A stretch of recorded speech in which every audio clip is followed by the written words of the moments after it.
I think there are many of us within the Splinter Cell fandom that honestly would just love to see Ubisoft do something meaningful with that license. Yeah, I know there is that Netflix TV show in the works, but when we're looking at a game series, I kind of want, well, a new game as it were. Stuff like shows and movies are kind of supplemental, but Splinter Cell started as a game, and I want some more games to play within that universe. I want to sneak around as Sam Fisher. I want to see something that returns us to more traditional stealth action, mission-based design. I want Michael Ironside in the role again. The guy is still acting. Use him in a great way. Do not waste the years the man has left. Remaster the old and evolve with a sequel. There is so much Ubisoft could do with this series, but they fail to honestly do anything with it. But they sure like to tease sometimes. Whether intentional or just a way to kind of give a nod to Sam in the series was a few days ago Ubisoft made a social media post simply about Splinter Cell. Nothing of detail, just showing Sam, and that was pretty much it. The post was very odd, so much so that I felt like this has to be a nod towards something, or that Ubisoft is just so out of touch. They thought fans would maybe be happy with a simple acknowledgement of the series. Ah yes, Splinter Cell. It's still not dead. Great. At the same time, you look at what Ubisoft chose to show here. A picture of Sam from Pandora Tomorrow. A game that is the only one within the series that is delisted. Yeah, so the only way to play the game is to either own a prior copy. Even on the PC, there's still issues unless you have some of those fixes. And thankfully there are great ways to enjoy the game, with better resolution and all of that. But what an odd choice to make a post about Splinter Cell for a game that many of us cannot buy. Some might say this is a nod to a remaster, the remake, or something. But what if, simply put, Ubisoft is sort of getting Pandora Tomorrow back out there for everyone? The smart move would be to remaster it, as the game was maybe with some modern options like for resolution and all of that for PC. Make the game no longer a delisted entry. Personally, I would love to see Pandora Tomorrow to come back in some way. It's one of the more underrated entries of the series. Well, it wasn't a jump like seen from Chaos Theory, but it provided more of what we loved in the first game, along with some fun settings as well, along with other tweaks and enhancements that were appreciated. Now I bring all this up because the quote tweets on this Ubisoft post were more interesting than the post itself.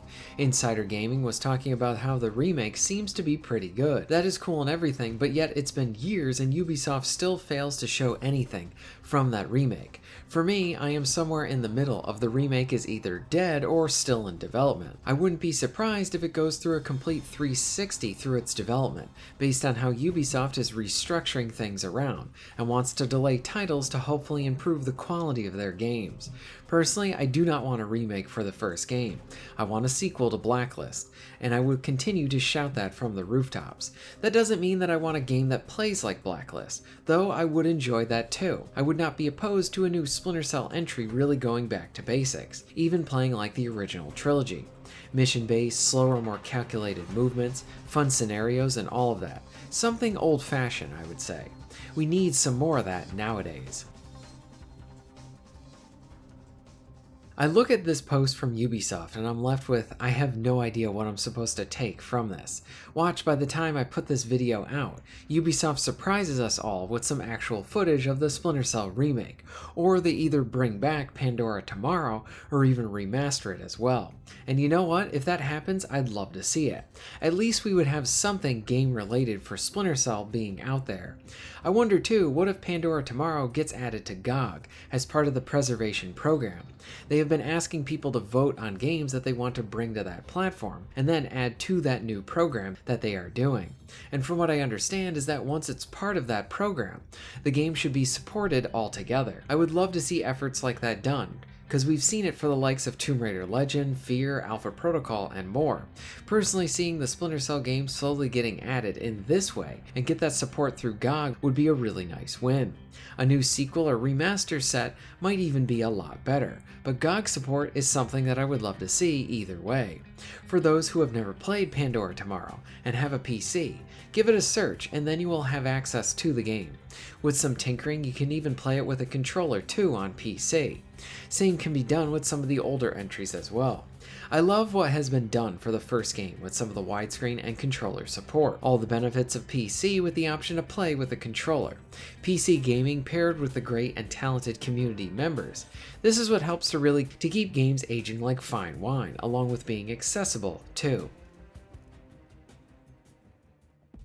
So where do we stand on all of this? Do you think this is one big tease for a Splinter Cell announcement of some kind? Maybe it already happened by the time I put this video out. If it hasn't happened yet, are you more in the camp of Ubisoft teasing something, or that they are just so ignorant to what their fanbase actually wants that they make a post so dumb like this? I feel like someone at Ubisoft has got to know that there is still good games to be made within Splinter Cell, and more importantly for the executives to see that there's a pile of money to be made too. Gamers are flocking to smaller and more mid-sized titles. They want more linear games, shorter games, stuff that isn't bloated with open world that feels way too big for its own good. I would argue that they want mission-based and something more traditional to come back. I even look at the additional modes too, that would be pretty cool to see return, like the co-op mode or even Spies vs. Mercenaries. Probably part of the problem is that Ubisoft does not know how to monetize Splinter Cell. Look, not every game has to be this money-making machine like a live service title or something like that. Sometimes we need to have more A to B games. Splinter Cell could very much be just that, a modest but not inflated budget. Heck, I'd even take a new game with the graphics from Chaos Theory again. Literally make another game like Splinter Cell 1, Pandora Tomorrow, Chaos Theory, and all of them. Well, I might just be a fan yelling at clouds when it comes to stuff like this, but as such a fan, I feel it important to bring this stuff up. Try to hold the company accountable, and who knows, we might get enough people starting to look at this and have it all sink in. Maybe that creates a large movement, and maybe that actually leads to something that we actually want to see from Ubisoft. But come on, at least throw us a bone here, Ubisoft. Relist Pandora Tomorrow. Make it officially back and available to all who want it. What are your thoughts on all of this? Was the post some sort of tease or anything like that? Or was it simply just that, a post and nothing more? Let me know all of this in the comments down below. If you're interested in supporting the channel, please check out my Patreon page. For just $1 a month, you can help to keep this channel going strong, and this allows me to be able to do more for my awesome audience. Please check out the links in the description and pinned comment for ways to support the channel. And most of all, thank you very much for watching.